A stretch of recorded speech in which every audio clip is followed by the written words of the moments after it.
Halo,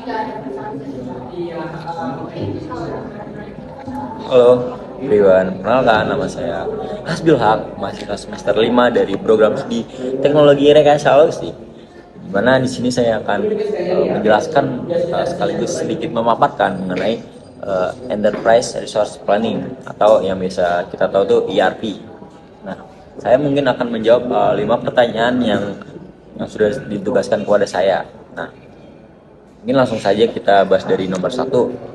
Soal itu yang pertama, menurut Anda bagaimana peran pemasok atau supplier dalam supply chain management yang terintegrasi dan bagaimana hubungan dengan mereka dapat memengaruhi keseluruhan kinerja supply chain?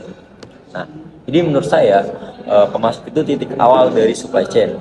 Kalau mereka tepat waktu, kualitasnya itu bagus dan komunikasinya itu lancar, seluruh proses dari produksi sampai distribusi ikut lancar. Tapi kalau pemasok bermasalah, dampaknya itu langsung terasa. Produksinya tuh bakal tertunda, biaya naik, dan pelanggan jadi nggak puas. Jadi hubungan dengan pemasok itu sangat krusial untuk menjaga performa dari supply chain itu sendiri. Lanjut menjawab pertanyaan yang kedua.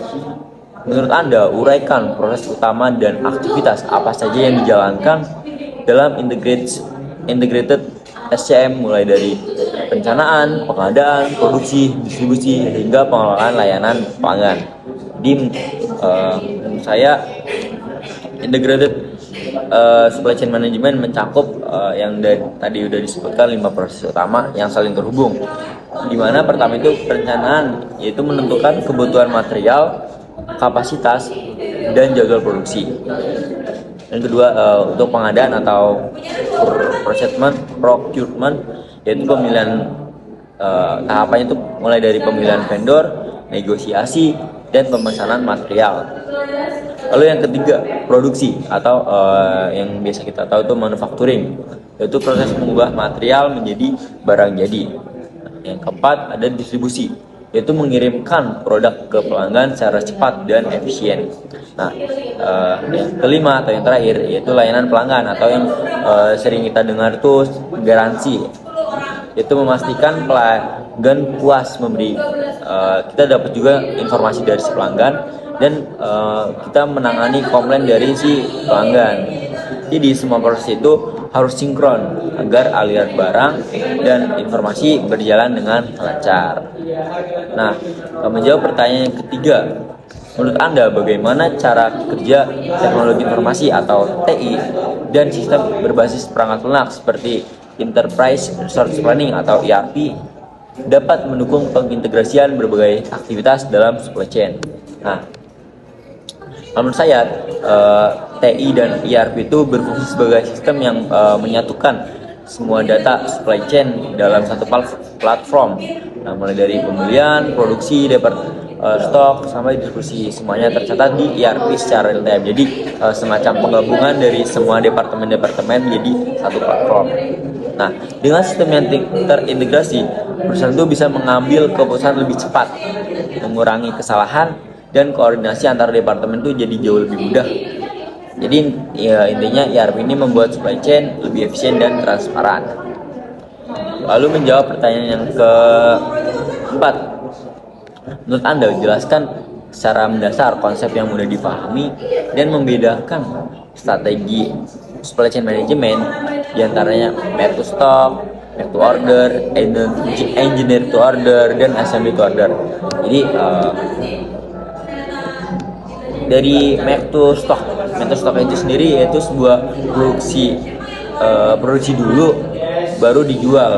Nah, dia itu biasanya cocok untuk barang dengan permintaan yang stabil, jadi gak mempertimbangkan demand atau forecast, jadi kayak udah stabil aja gitu. Nah, yang kedua ada tadi make to order. Nah, kalau make to order sendiri itu produksi setelah ada pesanan, jadi biasanya tuh stok lebih kecil tapi lead time-nya tuh bakal lama gitu.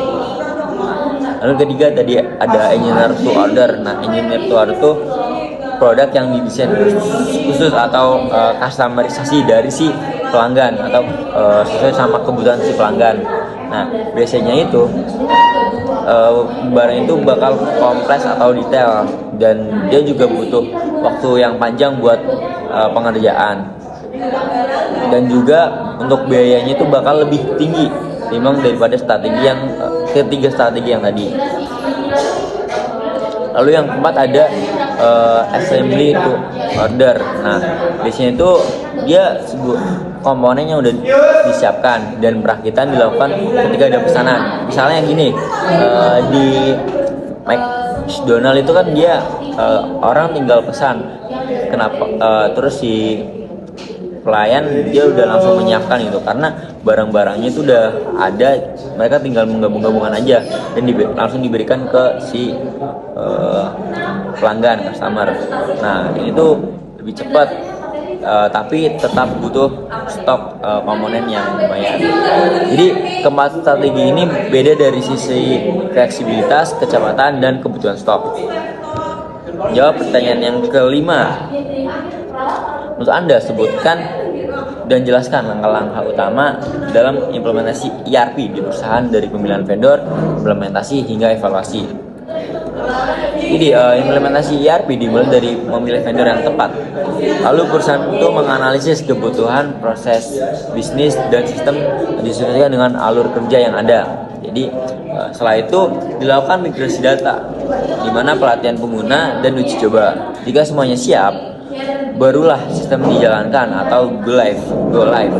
Nah, tahap terakhir adalah evaluasi untuk memastikan sistem itu berjalan sesuai kebutuhan perusahaan. Mungkin itu saja yang bisa saya paparkan. Mungkin jika ada pertanyaan atau yang kurang jelas atau kurang mendalam, bisa tanyakan saja di kolom komentar di bawah ini ya. Jangan lupa like, subscribe, dan komen. Udah.